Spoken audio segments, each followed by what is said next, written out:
ఒకటి ఇద్దరు ఇప్పుడు ఏదైనా ప్రభుత్వాన్ని పడగొట్టాలన్నా నిలబెట్టాలన్నా ఎవరు రైతులు తలుచుకుంటే ఏదైనా చేయగలుగుతారు. ఒక్క మాట, ఇప్పుడు రేపు స్థానిక సంస్థల ఎలక్షన్లు రాబోతున్నాయి.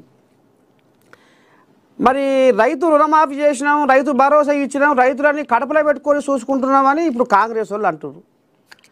ఇప్పుడు బీఆర్ఎస్ ఏమో ఇప్పుడు అంటే ఇప్పుడు యూరియా కథ గిట్లా ఉంది, రైతన్నల గిట్లా ఉసురు పంచుకుంటారు అనే కథ నడుస్తుంది. అసలు ఏంది రేపు స్థానిక సంస్థల ఎలక్షన్లలో కాంగ్రెస్ వాళ్ళు ఏ రకంగా ఓట్లు అడుక్కుంటుంది పోతారు, బీఆర్ఎస్ వాళ్ళు ఏ రకంగా ఓట్లు అడుక్కుంటుంది పోతారు, ఏం చెప్తారు దీని మీద? ముందుగా రఘుపతి రెడ్డి మీరు చెప్పండి.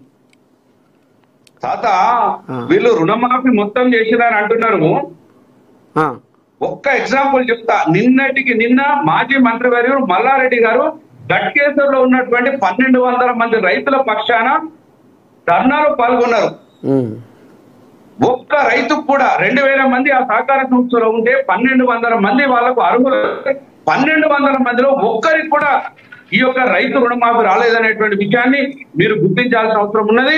దాన్ని ఇప్పటికి కూడా ముఖ్యమంత్రి గారి దగ్గరికి, ఇన్ఛార్జి మంత్రివర్యులు శ్రీధర్ బాబు గారి దగ్గరికి, అలాగే మిగతా నాయకులు అందరి దగ్గరికి కూడా మల్లారెడ్డి గారు తీసుకెళ్ళినా కూడా ఇప్పటి వరకు ఉపయోగం జరగకపోతే నిన్న వందలాది మంది రైతులతోటి నిన్న గట్కేశ్వర్లో ఈ యొక్క ధర్నా కార్యక్రమం కూడా కొనసాగినటువంటి విషయం మీరు చూడొచ్చు.